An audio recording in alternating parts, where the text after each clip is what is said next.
고린도 후서는 우리 1장부터 7장까지가 전반부고 8장부터 우리 13장까지를 후반부로 이렇게 두 부분으로 나뉘게 됩니다. 우리 지난주까지는 전반부의 상황을 우리가 살펴보았습니다. 우리 고린도 교회는 파당의 문제가 있지 않습니까? 또 고소 고발의 문제도 있었고 또 성적인 문제도 있었고 은사의 문제들, 너무나 많은 문제들이 있었습니다. 그래서 바울이 고린도 교회에 4번의 편지를 보냅니다. 우리가 전해지는 것은 전후서 2편밖에 없지만 바울이 전해졌다고 보내주는 우리 눈물의 편지, 그것이 2번째 편지죠. 전서는 첫 번째, 눈물의 편지가 2번째, 후서가 3번째, 또 알려지지 않는 4번째 편지가 있습니다. 그 눈물의 편지를 통해서 고린도 교회의 이런 여러 가지 문제에 대해서 바울이 강하게 질타를 했습니다. 그랬더니 바울의 마음이 편하지가 않죠. 사랑하는 성도를 향하여 너무 세게 말한 것이 아니었는가, 이런 것들 때문에 마음이 편하지 않았는데, 이 고린도 교회가 바울이 보냈던 이 2번째 편지였던 눈물의 편지를 읽고 회개했다는 소식이 들려옵니다. 그러니까 바울의 마음이 막 눈 놓듯이 모든 것이 다 씻겨지는 그런 느낌을 받게 되었죠. 거기다가 디도까지 와서 고린도 교회가 너무나 회개하였고 이제 정상적인 교회로 돌아왔습니다 라고 말을 하게 되자 바울이 더할 수 없는 큰 기쁨을 맞이하게 되었다. 여기까지가 1장에서 7장까지의 내용이었습니다. 이제 바울과 고린도 교회 관계가 회복된 것 아닙니까? 바울을 향하여 의심했던 문제, 바울이 네가 사도가 맞냐고 하는 문제, 헌금을 네 마음대로 유용했냐, 이런 문제들, 이런 의심이 다 회복되어지고 바울을 향한 고린도 교회의 믿음이 회복되었고 또 바울도 고린도 교회에 대한 사랑과 범사에 대한 감사가 더욱더 넘치게 되었단 말이죠.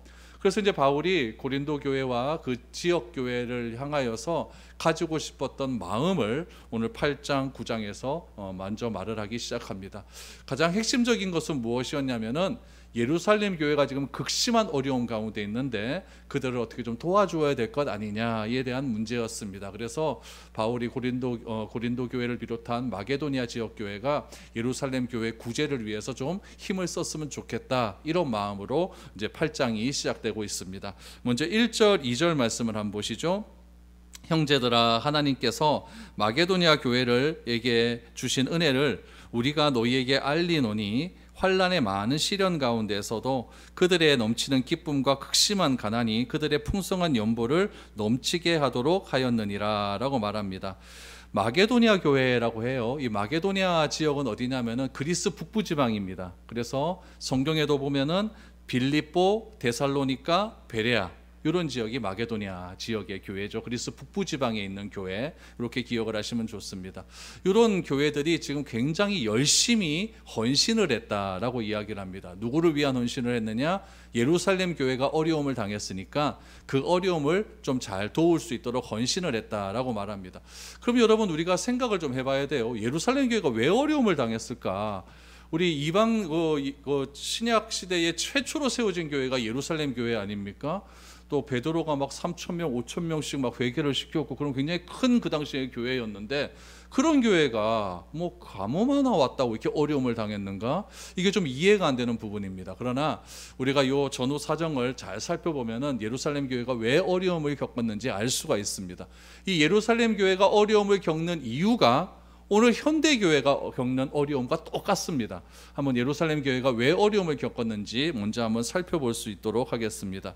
한 3가지 이유가 존재하는데, 첫 번째 이유는 무엇이냐면은 예루살렘 교회 구성원들이 그 지역 사람이 아니라 다 외부 사람이었기 때문에 그렇습니다. 순례자들이었기 때문에 그렇다라는 게 가장 큰 이유입니다. 예루살렘 교회의 출발을 알리는 것은 무엇이었냐면은 오순절 명절을 지키기 위해서 온 여러 지역의 순례객들이었습니다.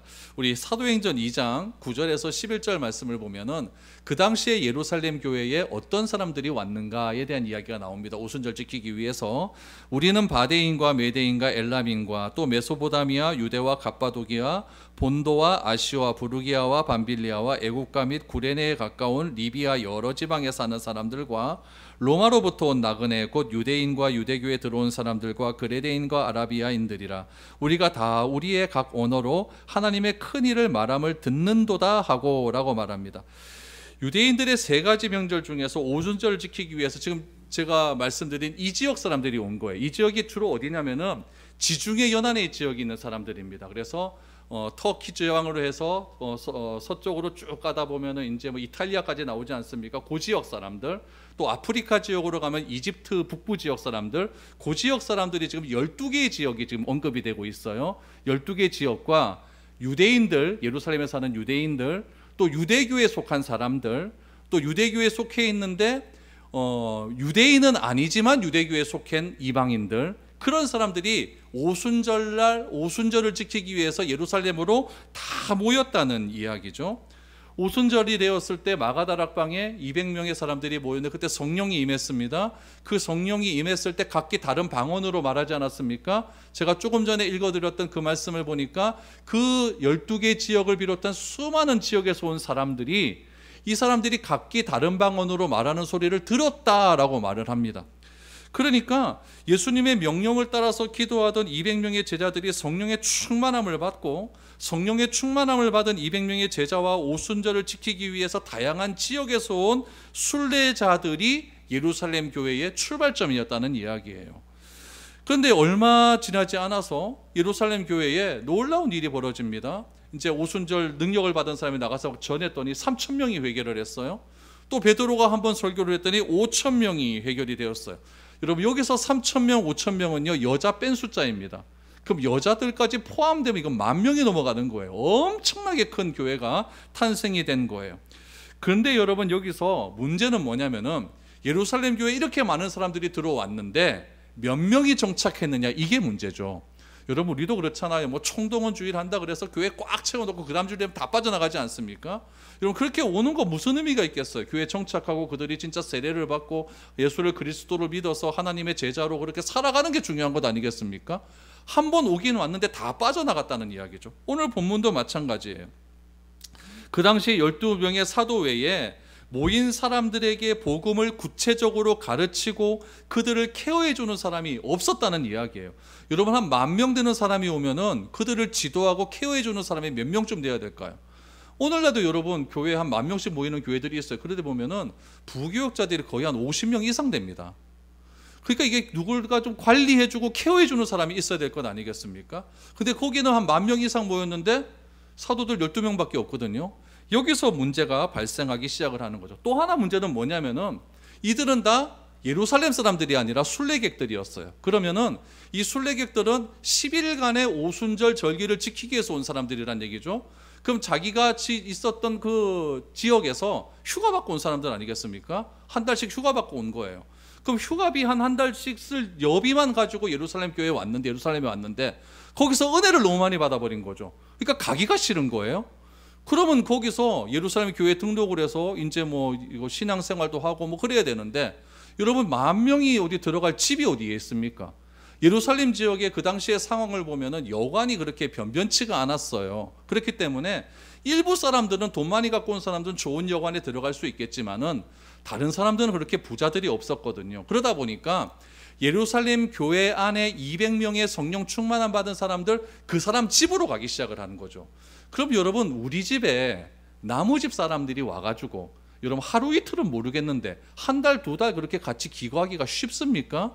이게 쉬운 일이 아니라는 이야기죠. 이런 문제들이 점점 발생하기 시작을 하는 거예요. 그러다 보니까 이 교회 차원에서 이런 사람들을 어떻게 해야 되겠는가? 이 사람들이 다 고향으로 가긴 가야 되겠는데 아직까지 교회에서 은혜 받은 게 너무 많고, 오순절 은혜 받은 것이 많고, 하나님의 말씀, 또 예수가 십자가와 그 부활에 대한 그런 이야기들을 좀 더 들었으면 좋겠는데 이게 안 되니까 경제적인 문제도 있을 것 아닙니까? 집에 들어와 사는데 내 돈 내고 계속 그 사람들에게 먹을 것, 재워줄 것 계속 할 수는 없는 노릇 아니겠습니까? 그러는 상황에서 교회가 여러분 큰 능력이 나타나기 시작을 합니다. 사도행전 2장 44절에서 47절 보면 이렇게 나와요. 믿는 사람이 다 함께 있어 모든 물건을 서로 통용하고 또 재산과 소유를 팔아 각 사람의 필요를 따라 나눠주며 날마다 마음을 같이하여 성전에 모이기를 힘쓰고 집에서 떡을 떼며 기쁨과 순전한 마음으로 음식을 먹고 하나님을 찬미하며 또 온 백성에게 칭송을 받으니 주께서 구원받는 사람을 날마다 더하게 하시니라 라고 말합니다. 순례자들은요 이제 계속 남의 집에 가서 얻어먹을 수만은 없으니까 낮에는 나가서 아르바이트를 뛰는 거예요. 아르바이트 뛰었다가 거기서 돈을 벌지 않습니까? 그 돈의 일부를 자기가 사는 집 사람들한테, 집주인한테 좀 주는 거죠. 교회 차원에서도 조금씩 돈을 띄어서 그 순례자들이 먹고 살 수 있도록 그런 경비들을 마련해 주는 일들이 오늘 이 사도행전 2장 44절에서 47절의 말씀입니다. 그러니까 이 사도행전 2장의 말씀이 원래 그냥 우리끼리 알던 사람끼리 서로 물건을 통용한 것이 아니라 외부에서 왔던 순례객들을 위해서 내놓은 물질이었다, 이런 이야기죠. 근데 여러분, 이런 것들이 계속 지속될 수 있을까요? 이게 한계에 부딪히는 거예요. 어느 순간에 되면 딱 한계가 됩니다. 여러분, 얘네들 1년, 2년도록 계속 우리 집에 같이 머무르게 할 수도 없고, 또 이 사람들도, 이 순례객들도 고향에 가면 다 이 가족들 다 있을 텐데 그 가족들 버리고 신앙 좋다고 예루살렘에만 계속 있을 수도 없고, 이런 문제들이 발생하게 되는 거죠. 그러니까 교회는 뭐가 중요하냐면은 한 번 왔다 가는 사람도 중요합니다. 중요하지만 교회에 정착을 해서 이 교회의 모든 것들을 함께 참여하고 함께 봉사할 수 있는 사람들이 얼마나 모이는가, 이게 중요한 거죠. 이게 중요해서 이런 사람들이 교회의 기초가 되고 뿌리가 되어야만 교회가 안정될 수가 있는 겁니다. 그런데 이 예루살렘 교회는 사람은 많이 모였는데 이 사람들이 교회에 정착하는 사람들이 아니라 다 자기 집으로 돌아갈 사람들이었기 때문에 여러분, 교회에 좀 어려움이 생기게 되었다라는 거죠. 그래서 가장 큰 문제는 무엇이느냐? 예루살렘 교회 구성원들이 순례객들이었다, 여행객들이었다. 이게 제일 큰 문제입니다. 두 번째는 무엇이냐면 박해입니다. 교회의 박해가 시작이 됩니다. 예루살렘에서 십자가와 부활의 메시지를 듣고 연접한 사람들은 대다수 누구였느냐? 유대교 사람들이었습니다. 유대교를 믿는 사람이었어요. 그런데 그들이 성령의 충만함을 받고 십자가와 부활의 얘기를 듣고 유대교에서 개종을 하는 거예요. 예수님을 믿겠다, 개종을 하는 거죠. 여러분, 개종을 하는 순간 어떤 일이 일어납니까? 제가 계속해서 이야기했죠. 유대인들 사회에 길드라고 하는 조합이 있다고 안 그랬습니까? 그 조합 안에서 서로 돈도 빌려주고 저리로 이자도 굽어주고 또 농협 협동조합처럼 음식도 싸게 사고 그런 일들이 있다고 했잖아요. 그런데 유대교에서 개종을 해서 그리스도교로 갔다, 그 순간 조합에서 탈퇴가 된다 그러죠. 그러면 갑자기 내가 빌린 돈이 고리로 이자가 막 뛰어버립니다. 그리고 경제적인 어려움들이 굉장히 많이 오게 돼요. 여기에서 여러분, 굉장히 경제적인 갈등도 임하게 되었고 로마 정부에서 정치적인 탄압이 일어나기를 시작합니다. 그런데 이런 정치적인 탄압과 경제적인 탄압을 예수님께서 미리 예언하신 말씀이 있습니다. 우리 요한복음 16장 2절 말씀을 한번 보시죠. 사람들이 너희를 출교할 뿐 아니라 때가 이르면 물은 너희를 죽이는 자가 생각하기를 이것이 하나님을 섬기는 일이라 하리라 라고 말합니다. 여러분, 이게 굉장히 중요해요. 사람들이 너희를, 유대교입니다, 유대교를 출교할 뿐 아니라, 그러니까 예수를 믿겠다고 말하는 순간 유대교 조합 안에서 출교를 해버려요. 그리고 그들을 핍박하기 시작합니다. 핍박을 하기 시작하는데 유대교 사람들은 그 핍박을 뭐라고 생각하냐면은 이 핍박하는 것이 하나님을 위한 일이다라고 생각하고 핍박을 한다는 이야기예요. 여러분, 이게 이어지지 않습니까? 사도 바울이 유대교인들을, 유대교에서 출교를 받아서 예수를 믿기로 한 사람을 핍박한 이유가 무엇입니까? 핍박을 하는 그 일이 하나님을 위한 일이라고 생각하기 때문에 핍박을 하는 거예요. 그래서 스데반을 죽이는 일에 왜 앞장을 섰느냐? 스데반을 죽이는 일이 하나님을 위한 일이라 생각하기 때문에 그렇다는 얘기죠. 그러니까 스데반 죽이고 바울이 너무너무 그 열심에 힘이 나서 여러분, 구속영장을 자기가 청구해가지고 다메섹으로 예수 믿는 사람들 죽이려고 글로 올라가다 예수님 만나고 꼬꾸라져서 변화된 것 아니겠습니까? 그러니까 이 유대교에서 출교한 사람들에 대한 핍박이 엄청나게 일어나게 되었다라는 이야기죠. 그래서 결국 유대 사회에서 버림받는다는 것은 유대교 공동체에서 탈퇴를 하게 되는 일이고, 그 길드에서 탈퇴를 하게 되면은 경제적인 어려움도 찾아오게 되고 살아가는데 너무너무 어려운 그런 핍박이 오게 되자 결국 이들이 예수 믿는 것을 포기하는 사람들이 생겨나기 시작했다라는 것이죠. 그래서 두 번째 이유는 무엇이냐면 핍박 때문입니다. 세 번째 이유는 무엇이냐? 이것은 지역 경제가 무너졌기 때문에 그래요. 당시에 로마 지배에 있었던 이스라엘은요, 로마 정부의 과도한 세금 정책에 시달렸습니다. 자기가 버는 것의 한 40% 이상을 세금으로 내야 되거든요. 그리고 여러분, 우리 삭개오 얘기도 알잖아요. 삭개오도 얼마나 많은 유대인들에게 세금을 많이 떼갔습니까? 그러니까 이 지역 사는 사람들에게 로마 정부에서 한 40% 이상, 수입의 40% 이상을 세금으로 떼어가 버리니까 사는 게 너무너무 어려운 거예요. 거기다가 지역 경제를 무너뜨리는 기근이 일어나게 되는 거죠. 근데 그 기근이 이미 사도행전에서 예언되었던 일이에요. 사도행전 11장 27절에서 29절입니다. 그때의 선지자들이 예루살렘에서 안디옥에 이르니 그 중에 아가보라 하는 한 사람이 일어나 성령으로 말하되 천하에 큰 흉년이 들리라 하리니 글라우디오 때에 그렇게 되었더라라고 말을 합니다. 그러니까 글라우디오 황제가 다스리던 때에 이 아가보라고 하는 선지자가 예언을 했는데 그 예언대로 진짜 흉년이 일어나게 된 거죠. 여러분, 흉년이 일어나면 한 해 두 해는 괜찮겠는데 이게 한 3년씩 지속되어 버리면 먹고 살 게 하나도 없어지는 거예요. 비축해 놓은 것이 아무것도 없어지게 되니까 지역 경제가 완전히 다 마비가 되기 시작을 하는 거죠. 그때 교회가 또 어떤 일을 했느냐? 사도행전 4장 32절 말씀해 보니까 이렇게 나와요. 믿는 무리가 한 마음과 한 뜻이 되어 모든 물건을 서로 통용하고 자기 재물을 조금이라도 자기 것이라 하는 이가 하나도 없더라라고 말합니다. 그러니까 예루살렘 교회 자체 내에서 큰 기근 때문에 어려움이 일어나게 되었는데 그 어려움을 교회 안에서 서로 이겨내려고 애를 많이 썼다는 이야기예요. 그래서 그 뒷부분에 보면 무엇이 나오냐면 예루살렘 교회 안에는 가난한 자가 없었더라라고 하는 말씀도 나옵니다. 그러니까 그만큼 교회 안에서 이 기근을 이기기 위해서 순례객 때 다 빠져나가고 이제 다 빠져나가고 핍박은 오고 경제적인 어려움이 닥치니까 교회 자체적으로 구제하고 기근을 이기기 위해서 너무너무 힘을 많이 썼는데 여러분, 그게 쉽지가 않았다는 이야기죠. 한계가 있는 것이죠. 그러다가 박해는 점점점 심해집니다. 여러분, 사도행전 8장 1절에 보니까 이렇게 나와요. 사울은 그가 죽임당함을 마땅히 여기더라. 그날에 예루살렘에 있는 교회에 큰 박해가 있어 사도 외에는 다 유대와 사마리아 모든 땅으로 흩어지니라. 사울은 그가 죽임을 마땅하고 있어요. 스데반 죽임이 마땅하다고 여긴 겁니다. 그렇게 예루살렘 교회에 핍박이 일어나니까 여러분 보세요. 사도 외에는 아무도 안 남았다 그래요. 막 10,000명씩 모이는 교회가 다 흩어지고 만 거예요.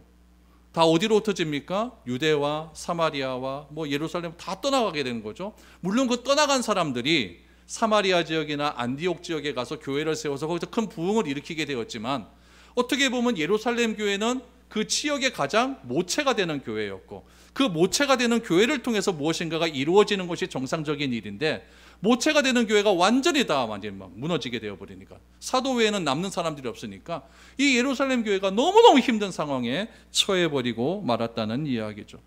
그러니까 이 소식을 누가 듣게 되냐면 회심한 바울이 듣게 되는 거죠. 바울이 듣게 되어서 온 동네를 찾아다니면서 이 예루살렘 교회를 좀 살리자라고 하는 모금운동을 하기 시작을 합니다. 그 모금운동에 대한 이야기가 로마서에 보면 나옵니다. 로마서 15장 25절에서 27절입니다. 그러나 이제는 내가 성도를 섬기는 일로 예루살렘에 가노니 이는 마게도니아와 아가야 사람들이 예루살렘 성도 중 가난한 자들을 위하여 기쁘게 얼마를 연보하였음이라. 저희가 기뻐서 하였거니와 또한 저희는 그들에게 빚진 자니 만일 이방인들이 그들의 영적인 것을 나누어 가졌으면 육적인 것으로 그들을 섬기는 것이 마땅하니라 라고 말을 합니다. 그러니까 바울이 나서서 예루살렘 교회를 좀 살려야겠다. 마게도니아 그리스 북부 지방, 아가야 지방은 그리스 남부 지방입니다. 그러니까 그리스를 중심으로 해서 북쪽과 남부 지방이 힘을 다하여 헌금을 했다는 이야기예요. 특별히 여러분 고린도전서 16장 2절 말씀해 보면 바울이 고린도 교회 성도들에게 이런 말도 해요. 매월 첫째 주에 예루살렘 교회를 위해서 우리 헌금 좀 해라. 우리도 매월 마지막 주에 선교 헌금을 드리지 않습니까? 그러니까 바울이 고린도 지역에 딱 도착했을 때 그때 막 헌금 걷는다고 막 그러지 말고 매월 첫째 주에 그렇게 헌금을 좀 걷어서 차곡차곡 좀 모아놨으면 좋겠다라고 이렇게 이야기를 했죠.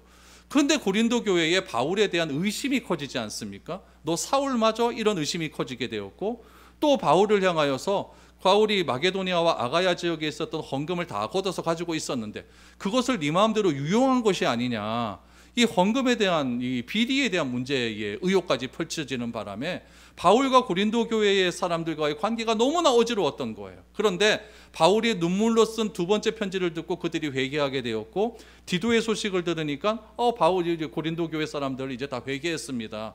이런 이야기를 들으니까 너무너무 반가웠다는 이야기죠. 그래서 바울은 다시 고린도 교회 성도들에게 예루살렘 교회를 위한 헌금을 다시 한번 했으면 좋겠다. 그래서 우리 그 모체가 되는 예루살렘 교회 한번 살리자라고 이렇게 이야기한 겁니다. 그래서 요 1, 2절에 대한 배경이 이런 이런 배경이 있었다, 예루살렘 교회에 이런 일이 있었다라는 것을 우리가 좀 알고 이렇게 했으면 좋겠습니다.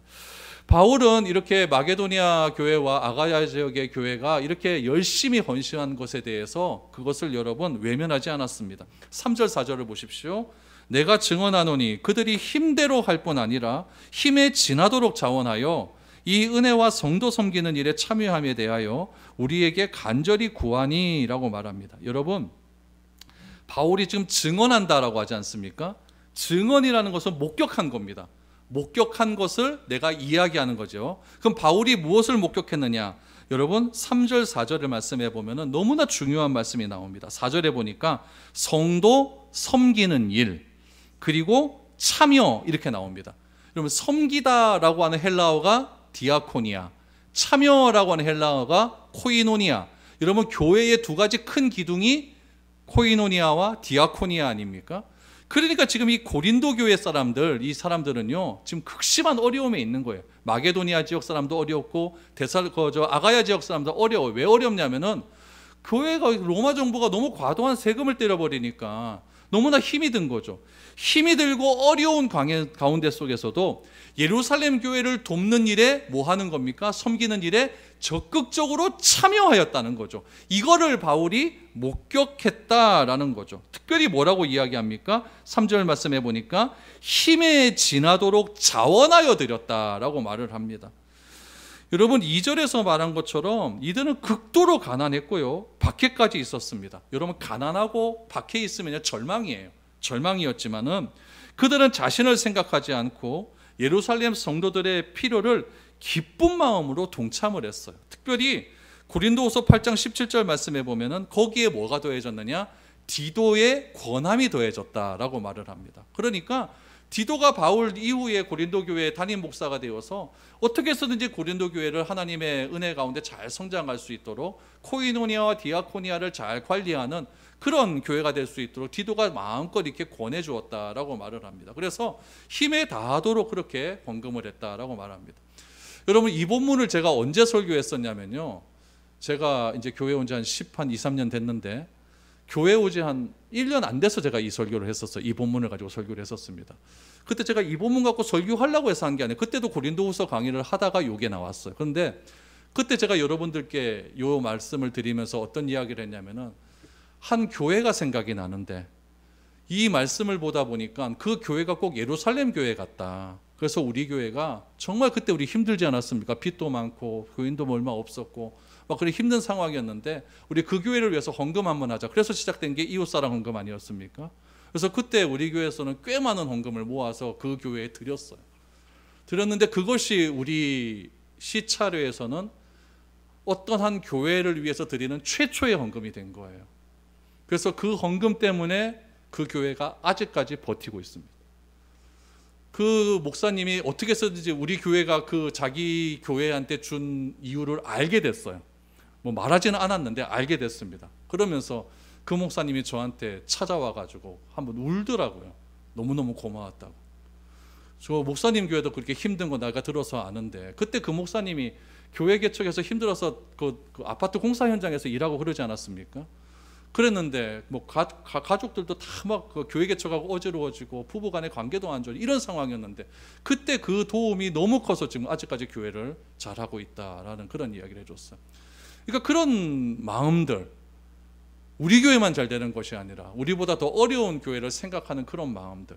고린도 교회는 힘들었어요. 박해도 있었고 경제적인 어려움도 있었고. 그런데 힘에 다하도록 참여하고 섬기는 그 일에 힘에 다하도록 열정을 내었기 때문에 여러분, 예루살렘 교회가 그 일로 인하여 다시 살아날 수 있는 그런 일들이 된 거예요. 그래서 그때부터 우리 교회 계속해서 이웃사랑 헌금을 드리면서 그때 조용실 목사님 사모님 그때 수술할 때도 꽤 많은 헌금을 우리가 후원을 했었고, 또 우리 시차례에 있는 어려운 교회들 많이 후원을 했었고, 또 어떤 목사님 사모님이 그때 막 유방암 걸려서 막 그랬을 때도 우리가 그때 후원을 했었고, 정말 많은 후원들을 했었는데 그런 후원들이 알게 모르게 시차례에서 잠잠하게 좋은 소문으로 그렇게 나게 되었다라는 이야기를. 그래서 시차례 목사님들한테 꽤 많은 칭찬을 많이 들었습니다. 너희 교회 참 좋은 일 많이 한다. 우리가 해야 될 일을 너희들이 한다라는 이런 이야기를 많이 들으면서 이것이 진짜 교회의 본질적인 우리가 가치다라는 것을 제가 실제적으로 깨닫게 되었죠.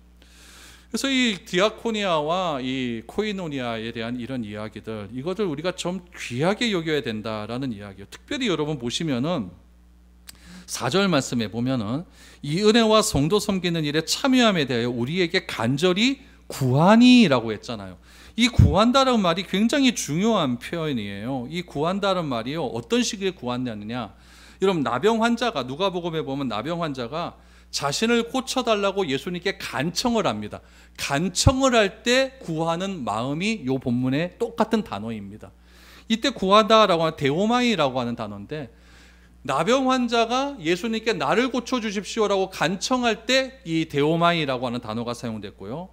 또 아들에게서 귀신을 쫓아내달라고 아버지가 예수님께 간구할 때 이 구하다라고 하는 단어가 똑같이 사용됩니다. 또 고린도후서 5장 20절 말씀에 보면 바울이 하나님과 우리 성도들은 화목하게 될 것을 간절히 구할 때도 이 단어를 사용합니다. 그러니까 이 구한다고 하는 이야기가, 여러분 바울이 아버지가 여러분 아들이 귀신 들렸는데 예수님께 구할 때 건성으로 구하겠습니까? 정말 간절한 마음으로 구할 것 아닙니까? 그런 간절한 마음으로 여러분 바울이 고린도 교회 성도들에게 예루살렘 교회를 어떻게 하면 살려보자고 구했다라고 이렇게 이야기하고 있는 거죠. 이런 간절함이 은혜와 성도 섬기는 일에 참여한 것임을 우리에게 말했다라는 겁니다. 여러분 교회의 본질적 가치는 뭐에 있냐? 참여에 있습니다. 다른 것에 있는 것이 아니에요. 예배에 참여하고 기도하는 일에 내가 참여하고 우리가 모든 섬기는 일에 참여하는 것, 그 참여가 자발적인 참여여야 하고, 그 참여는 하나님의 은혜를 받는 길일 뿐 아니라 성도를 섬기는 디아코니아적인 그런 일이라는 것을 우리가 꼭 기억해야 되는 겁니다. 그래서 교회가 교회될 수 있는 방법은요, 이 참여와 섬김에 있는 겁니다. 코이노니아와 디아코니아를 우리가 얼마나 잘 실행해야 되는가. 우리가 교회 부흥을 갈망하고 교회의 성장을 갈망한다면 다른 거 없습니다. 내가 열심히 참여하시면 됩니다. 내가 참여하지 않으면서 오로지 하나님의 은혜만 갈망하는 것, 이것도 여러분 굉장히 잘못된 일이에요. 내가 참여하며 하나님의 은혜를 갈망해야 무엇인가 일어날 것 아닙니까? 나는 안 하면서 다른 사람이 하면 내가 덩달아 내가 따라가겠다, 손가락 하나 얹겠다. 이게 얼마나 이게 어리석은 일입니까? 교회는, 여러분 고린도 교회는 성도를 섬기는 일에 내가 자발적인 참여를 함을 통해서 진실한 교회가 되는 거예요. 교회의 핵심적인 가치가, 그래서 이 코이노니아와 디아코니아가 중요하다라는 것을 오늘 이 말씀을 통해서도 우리가 알게 됩니다. 특별히 여러분 5절을 보십시오. 우리가 바라던 것뿐 아니라 그들이 먼저 자신을 주께 드리고 또 하나님의 뜻을 따라 우리에게 주었도다 라고 말합니다.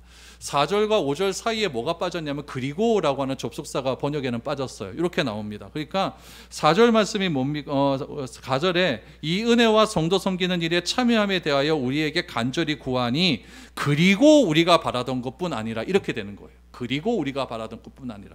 그러니까 성도 섬기는 일에 자발적인 참여를 하고, 그리고 우리가 바라는 것이 있는데, 그 바라는 것이 무엇이냐? 먼저 나 자신을 주께 드리는 일이다라는 거예요. 그러니까 참여와 섬기는 일보다 먼저 선행되어야 될 것이 무엇이냐?